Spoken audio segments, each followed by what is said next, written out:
오늘 설교의 제목을 한번 따라 하실까요? 순종, 순종, 순종.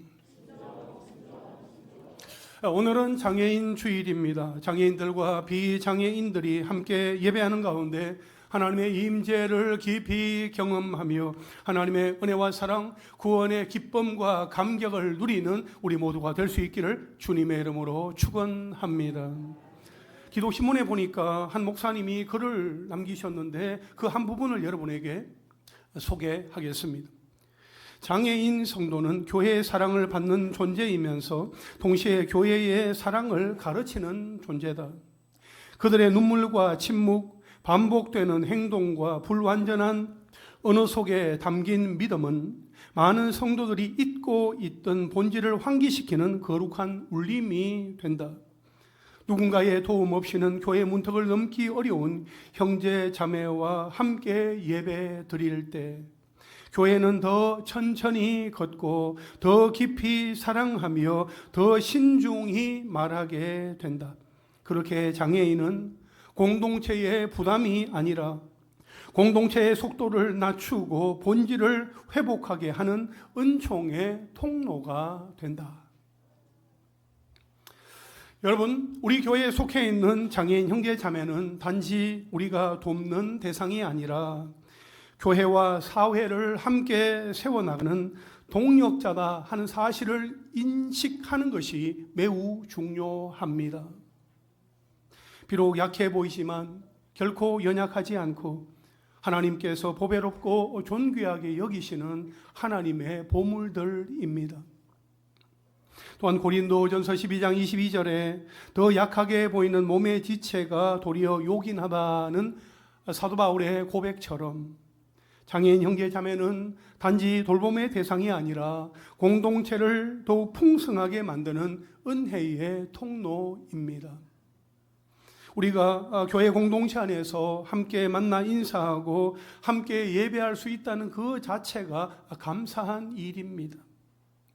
우리 교회에 사랑부가 있다 하는 것은 하나님이 우리 교회에 주신 은혜요 축복입니다. 2007년 1월 7일 한 가정에서 시작하여서 어느덧 19년이라는 세월이 지나면서 지금은 24가정 63명의 형제와 자매들이 하나님을 믿고 의지하며 신앙생활을 하고 있습니다. 하나님은 어제도 오늘도 그리고 지금도 여전히 우리 교회 사랑부를 통하여 일하고 계십니다. 먼저 장애인 형제 자매들 한 사람 한 영혼 한 인격으로 존중하고 배려하며 사역하는 사랑부 부장 조택형 장로님과 18명의 교사들이 참으로 자랑스럽습니다. 또한 작년 이맘때쯤 사랑부의 성인 장애인 케어가 필요하다 하는 그 소식을 듣고 한 걸음에 사랑부로 달려가서 온 마음과 온 힘을 다해 섬기는 교사들이 있어서 더욱 감사합니다. 그 외에 장애인 관련 학교나 전문기관에서 케어를 경험해 본 분들이 있다면 언제라도 사랑부 공동체를 섬기는 일원이 되어 주시기를 부탁드립니다. 그리고 우리 사랑부 자녀들과 우리 부모님들을 축복합니다. 교회가 우리 사랑부 가족들의 그 삶의 애환을 다 알 수 없고 24시간 함께 할 수는 없지만 조금이라도 더 이해하고 배려하며 섬기도록 노력하겠습니다.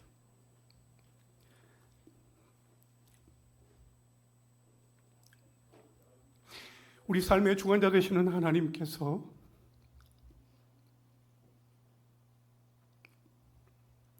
사랑부 모든 가족들의 마음을 만져주시고 위로하여 주시며 삶의 무게로 인하여서 흘리는 눈물을 닦아주시고 감당하기조차 벅찬 그 상처까지도 싸매어 주시며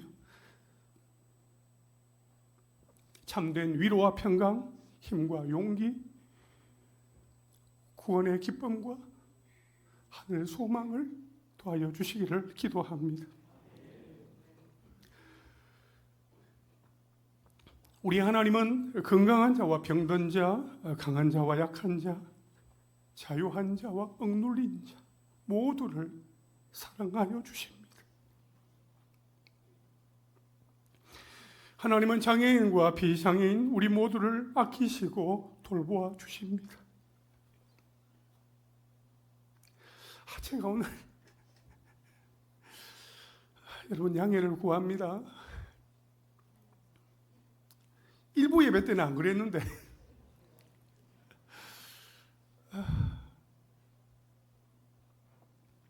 하나님께서 우리 한 사람 한 사람을 날마다 때마다 지켜주시고 돌보아 주십니다. 오늘 이 자리에 이르기까지 하나님의 변함없는 사랑과 돌보심은 위로와 소망이 됩니다. 또한 사랑부 공동체 안에서 주님의 손과 발이 되어 헌신하는 교사들의 섬김, 교사들의 순종은 참으로 귀감이 됩니다. 오늘 우리가 읽은 성경 본문에 보면 하나님의 명령 앞에 순종하는 사람들의 모습을 볼 수 있습니다. 그들이 어떻게 순종했는지를 우리가 함께 살펴보겠습니다. 이스라엘 백성들은 여리고 성을 정복한 이후에 곧장 아이성으로 올라갔다가 패배를 경험했습니다. 그 패배의 원인이 아간 한 사람의 범죄 때문임을 알게 되자 여호수아와 이스라엘 백성은 아간과 그의 가족과 그의 모든 소유를 다 불태우면서 진멸했습니다. 그 후에 하나님이 여호수아에게 말씀을 하십니다. 여호수아야, 두려워하지 말고 놀라지 말아라. 군사를 다 그늘이로 아이로 올라가라. 내가 아이 왕과 그의 백성과 그의 성읍과 그 땅을 다 네 손에 넘겨주었다 하시면서 승리를 약속하십니다. 여호수아는 용사 3만 명을 뽑은 뒤에 그들에게 아이성에서 멀지 않은 곳에서 매복하라 하는 명령을 내립니다. 드디어 여호수아와 이스라엘 군대가 아이성을 공격을 하다가 아이 왕 앞에서 거짓으로 패한 척하여 광야길로 도망을 칩니다. 아이성의 모든 군사들은 기세등등하게 성문을 활짝 열고 이스라엘을 추격했지만 성읍 뒤에 복병이 숨어 있다 하는 그 사실은 알지 못하였습니다. 그때 하나님께서 여호수아에게 말씀을 하십니다. 저쪽으로 한번 따라 하실까요? 즉각적인 순종. 오늘 본문 18절과 19절 말씀을 함께 읽겠습니다. 시작. 여호와께서 여호수아에게 이르시되 내 손에 잡은 단창을 들어 아이를 가리키라. 내가 이 성읍을 내 손에 넘겨주리라. 여호수아가 그의 손에 잡은 단창을 들어 그 성읍을 가리키니 그의 손을 드는 순간에 복병이 그들의 자리에서 급히 일어나 성읍으로 달려 들어가서 점령하고 그 성읍에 불을 놓았더라. 아멘. 하나님은 여호수아에게 네 손에 잡은 단창을 들어서 아이를 가리키라 그렇게 말씀을 하십니다. 이에 여호수아는 지체하지 않고 즉각 그의 손에 잡은 단창을 들어서 아이 성읍을 가리킵니다. 그러자 복병들이 어떻게 합니까? 그들은 그들의 자리에서 급히 일어나 텅 비어있는 아이 성읍으로 달려 들어가서 점령을 했습니다. 그리고 그 성읍에 불을 놓았습니다. 여기에 보면 여호수아가 하나님의 명령에 즉각 순종했고 이스라엘의 복병들도 여호수아의 신호를 보자마자 즉각 순종했다 하는 것을 우리는 알 수 있습니다. 지난 밤부터 아이 성읍 뒤에 매복해 있던 복병들은 여호수아가 단창을 높이 들어 올리는 신호를 놓치지 않기 위해서 긴장하며 깨어 있었을 것입니다. 왜냐하면 아무리 매복을 잘 했다고 해도 공격해야 할 그 순간을 놓치면 작전은 실패하고 말기 때문입니다. 그래서 이스라엘의 복병들은 여호수아의 신호만을 기다렸고 그 사인 앞에 즉각 순종하였던 것입니다. 즉각 순종했던 이스라엘 백성들의 모습을 우리는 보게 됩니다. 여러분, 우리가 성경에 보면 즉각적인 순종의 모범을 보인 사람들을 또 우리가 많이 보게 되는데 대표적으로 아브라함과 베드로를 생각해 볼 수 있습니다. 창세기 12장에 보면 하나님께서 아브라함에게 오셔서 말씀을 하십니다. 아브라함아, 아브라함아, 너는 너의 고향 친척 아버지의 집을 떠나서 내게 보여줄 땅으로 가라. 내가 너로 큰 민족을 이루고 내게 복을 주어 내 이름을 창대하게 하리니 너는 복이 될지라. 너를 축복하는 자에게는 내가 복을 내리고 너를 저주하는 자에게는 내가 저주하리니 땅의 모든 족속이 너로 말미암아 복을 얻을 것이라 하신지라. 하나님께서 그렇게 아브라함에게 말씀을 하셨을 때에 아브라함은 어떻게 했습니까? 이에 아브라함이 여호와의 말씀을 따라갔고 성경은 그렇게 기록을 하고 있습니다. 하나님께서 아브라함에게 말씀을 하셨을 때에 아브라함은 갈 바를 알지 못하였지만 하나님의 말씀을 듣고 그 말씀을 그대로 즉각 순종하는 그 모습을 우리는 보게 됩니다. 누가복음 5장에 보면 게네사렛 호숫가 갈릴리 바다에서 예수님께서 제자들에게 찾아오십니다. 베드로에게 말씀하십니다. 베드로야, 깊은 데로 가서 그물을 내려 고기를 잡아라. 선생님, 제가 밤이 새도록 수고하였으되 얻은 것이 없지만은 말씀에 의지하여 내가 그물을 내리겠습니다. 그렇게 말씀에 즉각 순종하였을 때에 어떻게 되었습니까? 2배에 가득 채우게 될 만큼 많은 물고기를 잡게 된 그 놀라운 사건을 우리는 보게 됩니다.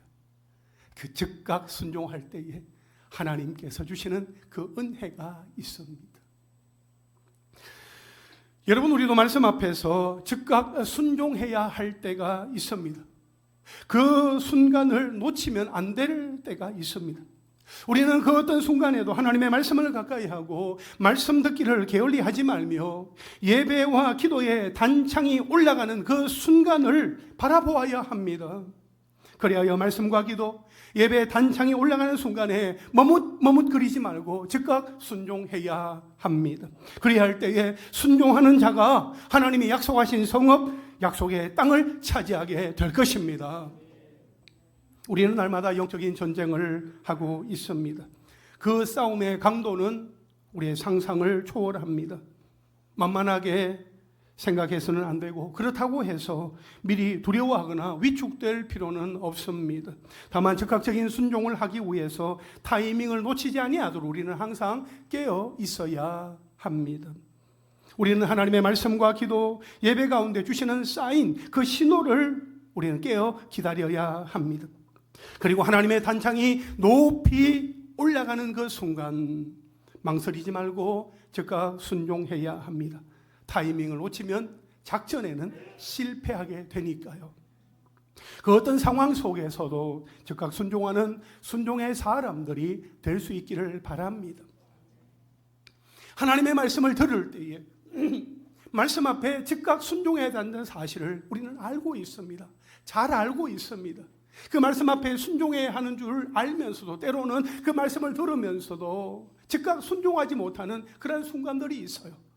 삶의 무게가, 삶의 여러 가지 어떤 곤란함들이, 상황들이 정말 순종하기에는 너무나도 가슴이 답답하고 힘겹게 느껴지게 할 때가 있습니다. 그러다 보니까 순종할 수 없는, 순종하지 못하는 그러한 시간들이 있다는 거죠.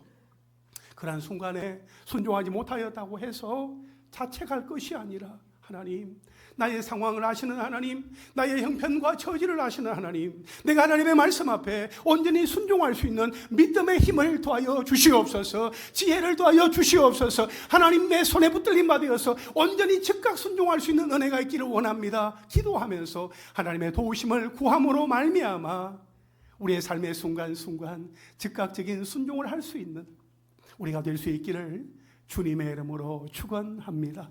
우리 좌우에 계신 분들과 한번 인사하실까요? 즉각 순종합시다. 둘째로 한번 따라 하실까요? 철저한 순종. 오늘 본문 20절부터 23절까지의 말씀을 함께 읽겠습니다. 시작. 이 사람이 뒤를 돌아본 즉 그 성읍의 연기가 하늘에 닿은 것이 보이니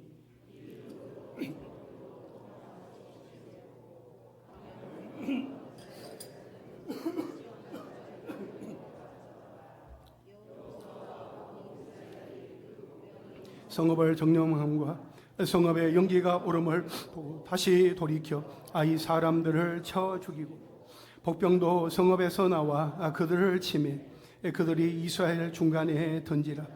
어떤 사람들은 이쪽에서 어떤 사람들은 저쪽에서 쳐 죽여서 한 사람도 남거나 도망하지 못하게 하였고 이 왕을 사로잡아 요수아 앞으로 끌어왔더라. 아멘. 여러분, 아이 성읍 뒤에서 매복해 있던 복병들은 단창을 높이 올리는 그 여호수아의 신호를 보자마자 아이 성읍으로 달려 들어가서 그 성읍을 점령하고 거기에 불을 놓았습니다. 그때 이스라엘 군사들을 추격하던 아이 사람들이 뒤를 돌아보니까 아이 성읍, 자신들이 머물렀던 그 성읍에 연기가 하늘에 닿고 있는 그 모습을 보게 되었습니다. 그 순간 뭔가 잘못되었구나 하는 것을 직감했을 것입니다. 하지만 이미 때는 늦었습니다. 거짓으로 패한 척하여 광야로 도망하던 이스라엘 군사들이 아이 사람들을 향하여 180도 돌아섰습니다. 성읍에 불을 놓았던 복병들도 나와서 아이 사람들을 치게 되었습니다. 아이 사람들은 이스라엘 군사들에 의해서 포위를 당하게 되었습니다. 앞에는 여호수아와 이스라엘 군대가 마주하고 있고 뒤에는 이스라엘 복병들이 막아섰습니다. 중간에서 이 길로도 저 길로도 도망하지 못하게 된 아이 사람들은 결국 다 죽게 되었습니다. 그 수가 무려 1만 2천 명이었습니다. 여호수아는 아이성을 취하고 나서 그것을 다 불사릅니다. 26절에 보니까 아이 주민들을 진멸하여 바치기까지 여호수아가 단창을 잡아 든 손을 거두지 아니하였고, 이렇게 말씀을 하고 있습니다.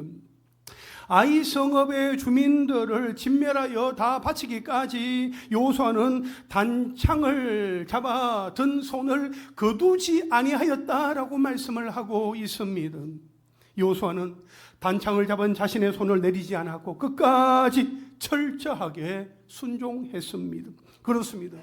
여호수아는 철저히 순종했습니다. 끝까지 순종했습니다. 여러분, 순종할 때에 우리가 어느 정도 하다가 그치는 것이 아니라 정말 한번 순종하고 이게 하나님의 말씀이요, 하나님의 뜻이요, 하나님이 원하시는 계획이라면 우리가 순종을 해야 하는 것이요, 순종할 때에 끝까지 우리 철저하게 순종을 해야 하는 것입니다. 우리가 성경에 보면 철저히 순종하고 끝까지 순종하되 죽기까지 순종한 사람들이 있음을 보게 됩니다. 바로 예수님의 제자들입니다. 그 제자들은 말이죠, 예수님이 잡히시게 되었을 때에 무서워서 다 두려워하면서 도망가 버렸습니다. 그러나 부활하신 예수님을 만나고 성령의 강림으로 말미암아 그들이 성령으로 충만하게 되었을 때에 그들은 더 이상 비겁자가 아니었고 도망자도 아니었습니다. 그들은 복음 들고 나아가기를 주저하지 않았습니다. 복음을 들고 나아가서 전하다가 끝까지 순교하기까지 순종을 했습니다. 베드로는 로마에서 거꾸로 십자가에 못 박혀 순교했습니다. 베드로의 형제인 안드레는 그리스에서 X자 형 십자가에 못 박혀 순교했습니다. 세베대의 아들인 야고보는 헤롯 아그리파 1세에 의해서 칼로 처형을 당해 순교했습니다. 야고보의 형제 요한은 기름에 끓는 가마에 던져졌으나 살아남았었고, 밤모섬에 유배가 되었다가 나중에 다시 에베소로 돌아와서 자연사한 것으로 전해지고 있습니다. 빌립은 프리기아에서 돌에 맞아 순교했습니다. 나다나엘이라고도 하는 바돌로메는 산채로 가죽이 벗겨지고 참수당해서 순교했습니다. 레위라고 하는 마테는 에디오피아에서 창에 찔려 순교했습니다. 디두모라 하는 도마는 인도에서 창에 찔려 순교했습니다. 알페오의 아들인 야고보는 예루살렘에서 돌에 맞고 몽둥이에 맞아 순교했습니다. 열심당원인 시몬은 페르시아에서 톱에 달려 순교했습니다. 다데오는 페르시아에서 곤봉에 맞아서 순교한 것으로 전해지고 있습니다. 이처럼 예수님의 제자들은 하나같이 예수님의 말씀을 기억하고 그 말씀을 붙들고 나아가서 복음을 전하다가 끝까지 순종하고 철저하게 순종하면서 죽기까지 순종한 것을 우리는 보게 됩니다. 여러분, 순종이란 그런 것입니다. 끝까지 철저하게 순종해야 합니다. 특히 우리의 경우에 죄와의 싸움에 있어서 순종하는 것은 더욱 그렇습니다. 내 속에 죄가 다 진멸되기까지 기도의 손, 회개의 손을 거두지 말아야 합니다. 철저히 순종해야 합니다. 죄를 그저 적당하게 다루게 되면 그 죄는 다시 살아나서 나를 넘어뜨립니다. 그래서 우리가 하나님 앞에서 철저히 순종하고 울어야 할 것은 나의 죄 문제입니다. 좀처럼 끊어지지 않는 지긋지긋한 나의 죄, 과감하게 끊어내지 못하는 나의 죄 때문에 낙심하거나 낭망하거나 포기하지 말고 날마다 하나님의 말씀으로 내 죄가 진멸되기까지 기도의 손을 거두지 말아야 합니다. 그렇다면 내 속에 죄가 진멸되기까지 내 손을 거두지 않는다는 것은 무엇을 의미하는 것일까요? 내 속에 죄가 진멸되기까지 내 손을 거두지 않는다는 것은 단순한 결심을 넘어서 삶의 태도와 믿음의 자세를 말합니다. 그래서 내 손을 거두지 않는다는 것은 내가 죄와의 싸움을 포기하지 않는다 하는 것입니다. 내가 기도의 손, 회개의 손을 계속 든다 하는 것입니다. 그리고 내 죄가 완전히 죽을 때까지 철저하게 다룬다 하는 것입니다. 이 정도는 괜찮겠지, 이 정도면 괜찮을 거야 하면서 적당히 넘어가는 것이 아니라 내 안에 남아있는 죄의 뿌리까지 하나하나 뽑아내려고 하는 그 마음인 것을 우리는 보게 됩니다. 그래서 내 손을 거두지 않는다는 것은 기도의 손, 회개의 손, 철저한 순종의 손을 내 속에 있는 죄가 완전히 죽을 때까지 멈추지 않는 삶의 태도를 말하는 것입니다. 여러분, 죄와의 싸움은 말이죠, 단번에 끝나지 않습니다. 죄는 집요하기 때문에 우리는 끊임없이 싸워야 합니다. 끝까지 싸워야 합니다. 적당히 타협하면 안 됩니다. 철저하게 끊어내어야 합니다. 그래야 말씀 앞에서 죄를 보게 되면 죄를 끊어내기 위해서 철저한 순종의 자리로 나아가는 하나님의 사람들이 다 되시기를 주님의 이름으로 축원합니다. 마지막 세 절로 한번 따라 하실까요? 큰 순종. 오늘 본문 28절과 29절 말씀을 함께 읽겠습니다. 시작. 이에 여호수아가 아이를 불살라 그것으로 영원한 무더기를 만들었더니 오늘까지 황폐하였으며 그가 또 아이 왕을 저녁 때까지 나무에 달았다가 해질 때에 명령하여 그의 시체를 나무에서 내려 그 성문 어귀에 던지고 그 위에 돌로 큰 무더기를 쌓았더니 그것이 오늘까지 있더라. 아멘. 여호수아는 아이 왕을 저녁 때까지 나무에 달아두었다가 이제 해질 무렵에 그 시체를 나무에서 내려서 이제 성문 어귀에 던졌습니다. 그리고 그 위에 큰 돌 무더기를 쌓았습니다. 그리하여 영원한 경각심의 표지로 남겼습니다. 여러분, 이것은 말이죠, 원수에 대한 단순한 처형이 아닙니다. 이스라엘 백성 모두가 다 그것을 보면서 죄의 참혹함과 하나님의 심판 그리고 하나님의 구원을 기억하게 하기 위한 것입니다. 여러분, 아이 왕은 우리 안에 있는 가장 뿌리 깊은 죄, 가장 뿌리 깊은 죄, 크고 은밀한 죄를 상징합니다. 나를 넘어뜨리고 부끄럽게 하는 죄, 나를 실패하게 한 아이 왕 같은 죄, 그 죄를 숨기지 말고 끄집어내어서 십자가 앞에서 철저히 회개를 하고 죽여야 합니다. 그것이 바로 큰 순종이다 하는 것입니다. 여러분, 내가 100% 죄인이다 하는 것을 인정하고 고백하면 부끄러움이 없습니다. 오히려 내 죄를 하나님 앞에 드러내고 회개할 때에 내가 살고 또 다른 사람도 살리는 은혜가 임하게 됩니다. 그렇다면 지금 나를 넘어뜨리고 있는 숨겨진 아이왕 같은 죄, 언제나 나를 괴롭히고 실패하게 하는 아이왕 같이 크고 힘든 은밀한 죄는 무엇입니까? 여러분, 아이왕 같은 죄는 은밀한 죄, 습관적인 죄, 자존심의 죄라고 말할 수 있습니다. 남들은 모르는 곳에서 반복하는 은밀한 죄가 있습니다. 음란물을 본다든지 미움의 마음을 가진다든지 탐심을 가지는 것, 질투하는 것을 말할 수 있습니다. 또한 습관처럼 반복하면서도 어쩔 수 없다고 합리화하는 죄가 있습니다. 거짓말하는 것, 분노를 내는 것, 게으름이 그 예라고 할 수 있겠습니다. 그리고 자존심 때문에 절대 인정하지 않으려고 하는 죄가 있습니다. 교만이나 또 판단하는 마음이나 무관심이 그 예라고 할 수 있겠습니다. 여러분, 이 죄들은 우리를 넘어뜨리고 비참하게 만듭니다. 수치를 안겨주고 패배하게 만듭니다. 이스라엘 백성들이 작은 아이성 앞에서 그렇게 무너지면서 수치를 당하였던 것처럼 말입니다. 이처럼 은밀하고 습관적인 죄를 우리는 어떻게 해야 합니까? 하나님 앞에 드러내놓고 회개해야 합니다. 그런데 혹시 드러내기보다도 감추고 모른 척 하지는 않습니까? 이 정도는 괜찮아 하면서 슬쩍 넘어가려고 하지는 않습니까? 그러나 우리 하나님은 우리가 하나님 앞에서 정직하고 진실하기를 원하십니다. 우리 스스로 죄를 드러내어서 하나님 앞에 내려놓기를 원하십니다. 감추지 아니하고 고백할 때에 진정한 치유가 시작이 되고 회복의 은혜가 임하게 되는 것입니다. 요한일서 1장 9절에 보면 만일 우리가 우리 죄를 자백하면 그는 미쁘시고 의로우사 우리 죄를 사하시며 우리를 모든 불의에서 깨끗하게 하실 것이요 라고 말씀을 하고 있습니다. 약속의 말씀을 붙들고 우리는 우리에게 있는 그 죄를 가지고 하나님 앞에 가지고 나아가야 할 것입니다. 여러분 기억하십시오. 죄를 드러내는 순간이 죄가 무력해지는 순간입니다. 죄를 감추고 있는 동안에는 죄가 힘을 발휘하지만 빛 앞에 드러날 때에 죄는 힘을 잃게 됩니다. 내 죄를 하나님 앞에 드러내는 것이야말로 내가 제대로 살 수 있는 큰 순종이다.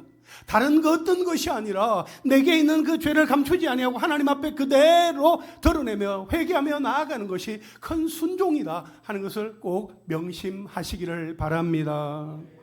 그러므로 나의 죄를 감추지 말고 회개하며 하나님 앞에 있는 모습 그대로 드러내는 큰 순종으로 말미암아 날마다 구원의 기쁨과 감격과 자유함을 누리며 살아가는 우리 모두가 되기를 주님의 이름으로 축원합니다.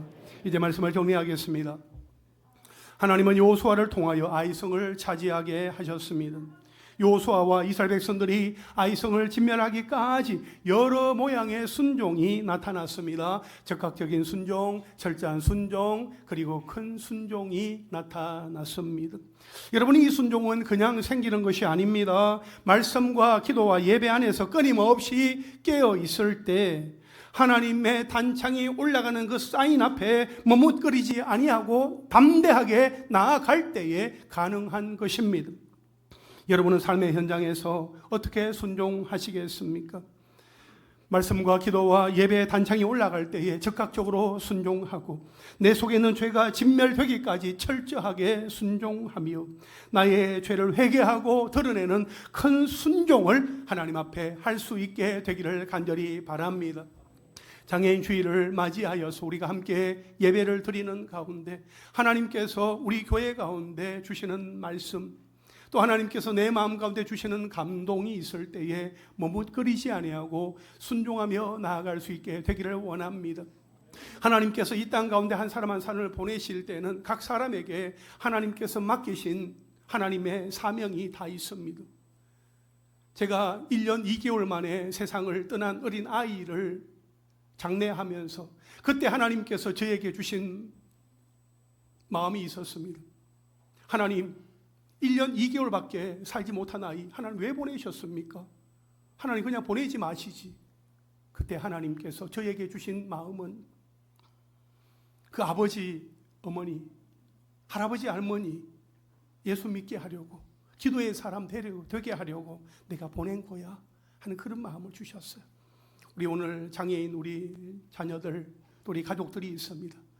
사실 신방을 하면서 가족들이 이야기를 들어보면 정말 당장이라도 가서 도와주고 싶은 그런 마음이 들 정도로 정말 도와줘야만 이 성도님이, 이 집사님이 일어날 수 있을 것 같다는 그런 마음이 들 때가 한두 번이 아닙니다.